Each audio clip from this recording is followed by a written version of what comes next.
একটা ছেলের কারণে আপনারা আলহামদুলিল্লাহ গর্বিত।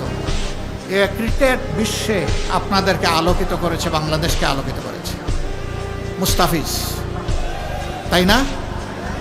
এই ছেলেটাকে পার্শ্ববর্তী দেশ একটা ফ্রেন্ডলি ম্যাচে যেতে দিল না।